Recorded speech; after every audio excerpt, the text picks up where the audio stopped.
So what are some of the practical things spiritual parents can do? What does disciple making look like? I want to give you at least two seasons of what someone's growth looks like. So if this happens to you, if you're becoming a spiritual parent, I want to paint that target for you. If you find that someone is coming into your life, I want you to recognize that there's at least two different distinct seasons of growth in their life, and I want to give those to you. There's really spiritual infancy, maybe child being a spiritual child, and then there's spiritual adolescence, or being like a spiritual teenager, and those are kind of two distinct different phases.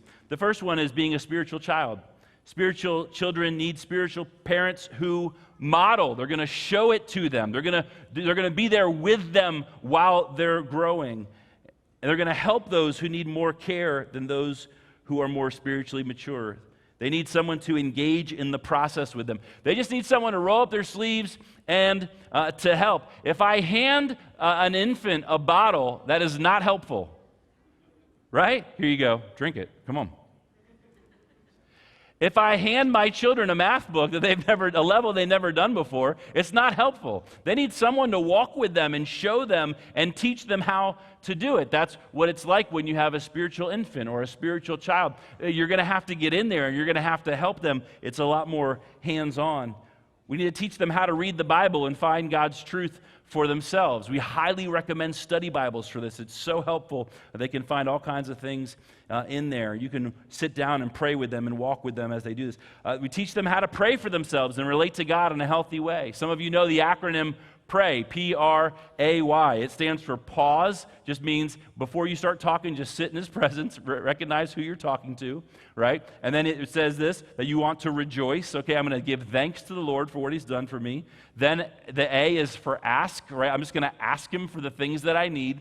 And then finally, the Y is yield, P-R-A-Y. So pause, rejoice, ask, and yield. And you can teach someone this. You can do this with them. Don't just hand them the acronym. Actually practice it with them because they're a spiritual child and they need a spiritual mom and dad to help them. Teach them to hear God's voice.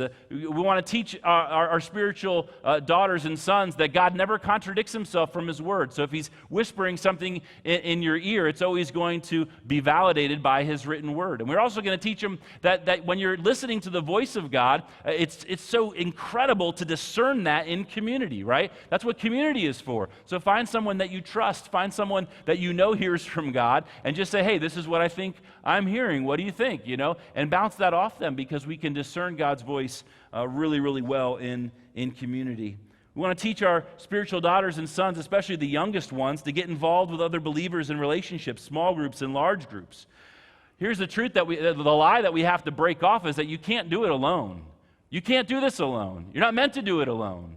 The Bible in the New Testament says, watch your life and your doctrine closely, and you can't watch yourself by yourself. It's impossible.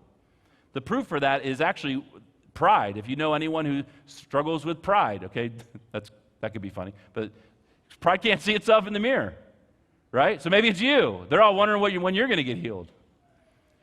Pride can't see itself in the mirror. Pastor Francis Chan said, Lord, show me the areas in my life that I'm deceived. Because you don't know when you're deceived. We were all like, thanks for that, Francis. That was brutal, actually. Show me where I'm deceived. Because I don't know. You can't watch yourself by yourself. You need to be in community. You want to teach our spiritual sons and daughters this. We want to teach them how to experience freedom. And we say freedom in bold letters because we have a freedom course that's amazing that can walk them into this. Freedom from sin, bondage, and discouragement. We want to teach them about character transformation, to help them make their own wise decisions.